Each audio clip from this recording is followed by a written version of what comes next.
8 years ago, about 2 weeks before I turned 14. At the time, I was kind of going through a depression, a lot of that, and then on top of it, my dad actually passed away suddenly overnight with a brain hemorrhage. So after that, I was kind of crushed, obviously. I was closest with my dad, probably out of anyone in my family. So the depression got a lot worse. I started to struggle with like suicidal thoughts, trouble sleeping at night, stuff like that. So that lasted for probably a good year after it happened.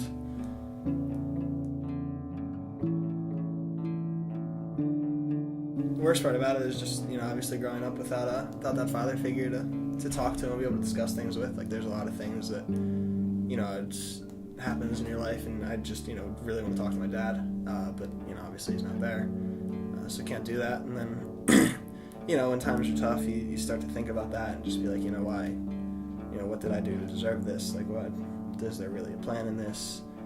Just, like a lot of doubts, just, why did this happen? Stuff like that.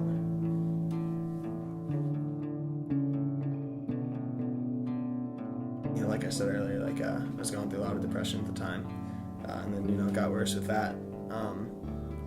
At that time with that, I was really just kind of hated everything and everyone. I would probably lump God in with that as well. So really just wasn't in a happy place. Didn't really have any friends and no close relationships. But in that situation, I started to finally kind of let God in. Just because I was broken down and had nothing else. And in doing that, I really started to see the way that he always provides for his children. And he always does actually have a plan. Just with certain, my mom always called them God stops. She'd come home from work every day and she'd show us all these crazy things that happen. And, I was always skeptical at first, but after a while it started to really sink in, like this is real. This is something that I can believe in. This is a God that truly is good and truly does care about me. The one passage of scripture that really got me was Romans 8:28. It was for those who love God, all things work together for the good for those who are called according to his purpose. And actually I found that one night. It was a really rough night. I wasn't sleeping. I was just kind of sitting in my bed. And there was this book that my mom had bought me years earlier. It was like scripture for every occasion. I'd never opened it. But I just saw it sitting there and I looked at it and I was like, no, I'm not going to read that. And I sat there for a couple more minutes, like, all right, I'll read it. So I looked through it and it had like a for loss of loved one section. And the first one in there was that verse. And I read it, I thought about it. I was like, all right, well, that doesn't make any sense. And I shut the book and I put it away. I was all upset. But then, through the next couple weeks, I was really thinking about it and it kept coming back to my head. And that's when I decided, all right, you know what?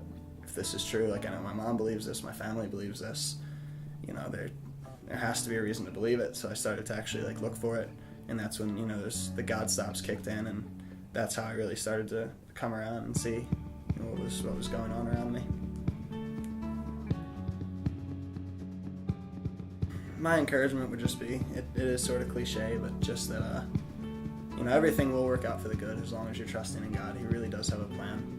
There's always going to be times where you doubt that and you don't see that. There's always going to be times, especially if you lost, a family member or loved one, you're going to miss them.